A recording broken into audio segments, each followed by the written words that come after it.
Hai, berjumpa kembali dengan saya Rantan di kanal Tekstur, Taxation Literature, saluran informasi perpajakan yang menyediakan info perpajakan yang mantul dan terupdate buat para sobat dan besti semua. Dan bagaimana kabar para sobat dan besti? Saya doakan selalu dalam kondisi sukses dan selalu dalam kondisi sehat. Dan apabila ada pertanyaan, saran dan komentar, kami mohon maaf apabila kami tidak bisa meresponnya dengan cepat, namun kami akan berusaha untuk pasti menjawab pertanyaan dari para sobat dan besti semua. Jadi mohon kesabaran dari para sobat. Dalam video ini saya masih melanjutkan tentang PMK 37 tahun 2025 tentang marketplace. Jadi pada video ini saya akan lebih aplikatif pada contoh soalnya. Dan untuk bisa memahami video mengenai contoh penerapan soal tersebut, harap para sobat besti juga bisa merujuk ke video saya sebelumnya mengenai ketentuan apa saja yang diatur di PMK 37 tahun 2025 yang mulai berlaku tanggal 14 Juli tahun 2025. Langsung saja kita ke contoh. Bulan Oktober 2025, Tuan Wajik melakukan transaksi penjualan barang dan atau jasa melalui marketplace Jayax. 2 Oktober 2025, Tuan Wajik menjual komputer senilai 8 juta rupiah. Jasa pengiriman menggunakan PT Fair sebesar Rp150.000. Pembeli mengasuransikan komputer melalui PT Omas dengan biaya Rp50.000.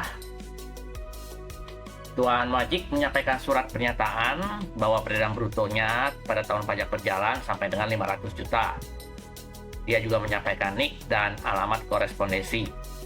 PT Fair dan PT Omas juga menyampaikan informasi mengenai NPWP dan alamat korespondensinya. Pihak marketplace tidak melakukan pemungutan PPh pasal 22 kepada Tuan Wajik karena Tuan Wajik telah menyampaikan surat pernyataan mengenai peredaran brutonya tersebut. Pemungutan PPh pasal 22 dilakukan kepada PT Fair atas jasa pengiriman sebesar 0,5% dikalikan Rp150.000 sehingga kita dapatkan Rp750.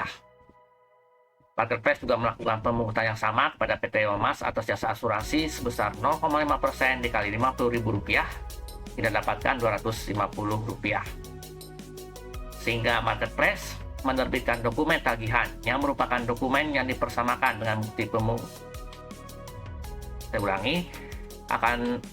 pihak marketplace akan menerbitkan dokumen tagihan yang merupakan dokumen yang dipersamakan dengan bukti pemungutan PPh pasal 22 dengan perincian Tuan Wajik tidak ada, PT Fair sebesar Rp750 dan PT Omas sebesar Rp250. Melanjutkan contoh soal sebelumnya. Sampai dengan 20 November 2025, ternyata peredaran bruto Tuan Wajik telah melewati 500 juta. Sehingga Tuan Wajik menyampaikan surat pernyataan kepada marketplace yang menyatakan bahwa peredaran brutonya pada tahun pajak berjalan telah melewati 500 juta rupiah. Dan pernyataan tersebut disampaikan tanggal 30 November 2025. Selama Desember 2025, Tuan Wajik melakukan penjualan barang dan atau jasa melalui marketplace Jayax sebagai berikut. 7 Desember menyewakan ruangan dengan harga sewa Rp20 juta. 11 Desember menjual pulsa Rp200.000. 15 Desember 2025 menjual komputer dengan harga 15 juta yang dikirimkan langsung dengan kurir sendiri. Biaya angkut yang dibebankan sebesar Rp200.000. Biaya asuransi yang dikenakan PT Omas kepada pembeli sebesar Rp100.000.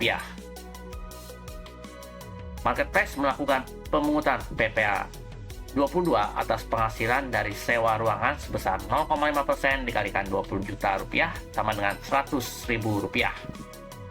Sedangkan kekurangan PPh final 4 ayat 2-nya atas persewaan tersebut sebesar 10% dikurang 0,5%, kemudian kita kalikan Rp20 juta,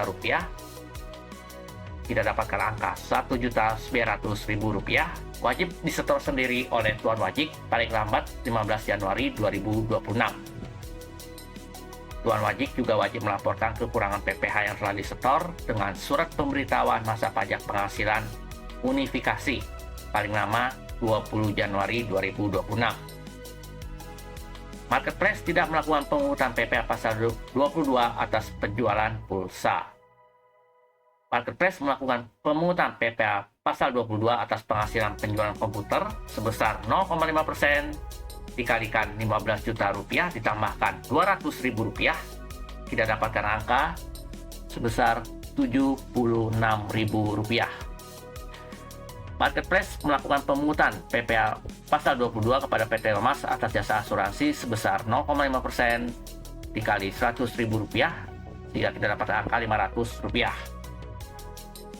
Tanggal 2 September 2025, ini ada contoh soal yang lainnya.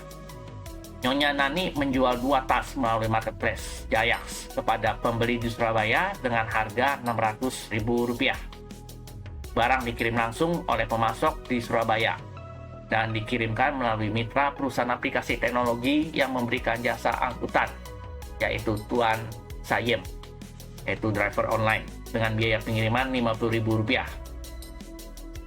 Biaya asuransi yang dikenakan PT Lemas sebesar 10 ribu rupiah.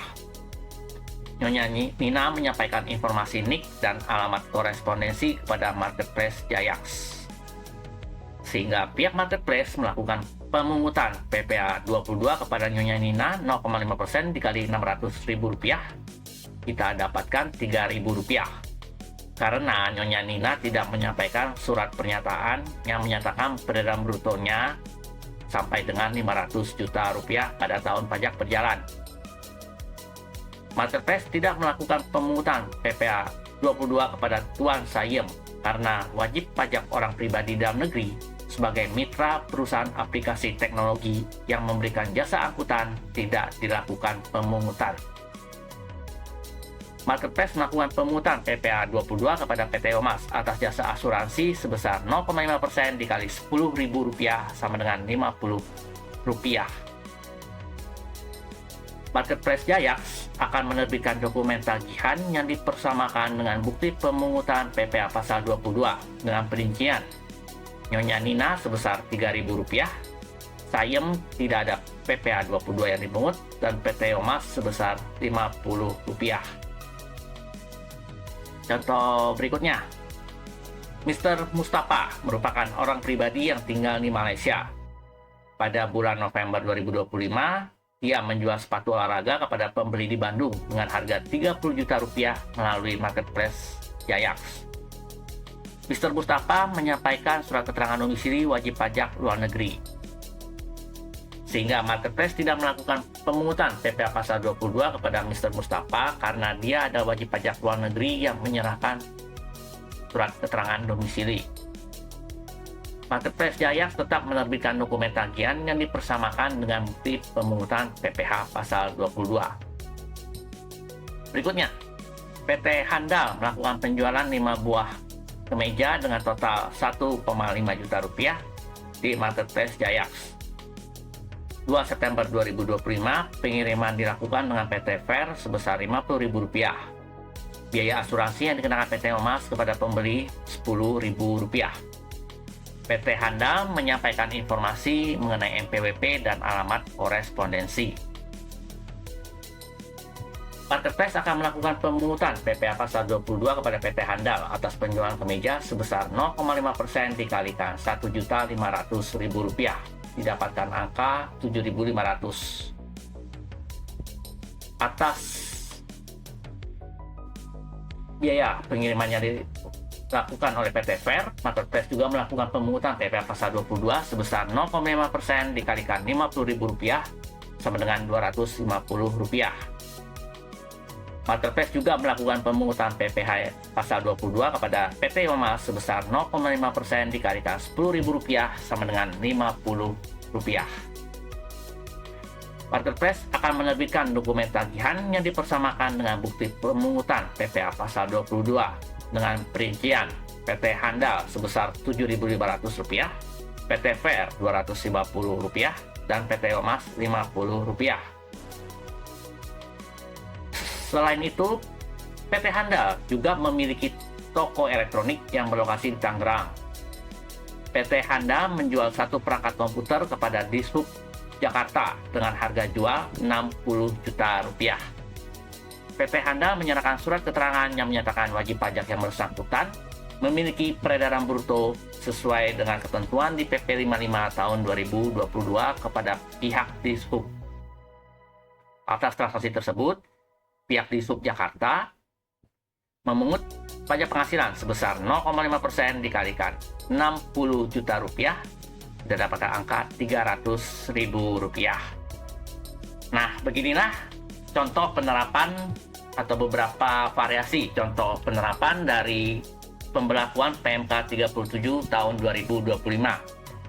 Dan sekali lagi, agar bisa lebih komprehensif untuk bisa memahami contoh soal yang tadi sudah saya jelaskan, bisa Sobat Besti sekali lagi untuk bisa melihat di video saya sebelumnya mengenai ketentuan di aturan PMK 37 tahun 2025, dan juga nanti videonya akan muncul di akhir tayangan video ini. Dan demikianlah penjelasan saya, dan semoga penjelasan saya tersebut bisa bermanfaat bagi para Sobat Besti semua. Dan kami mohon seperti biasanya agar selalu bisa share, like, dan subscribe video kami agar video kami bisa lebih berkembang. Sampai jumpa di kesempatan yang lain. Bye.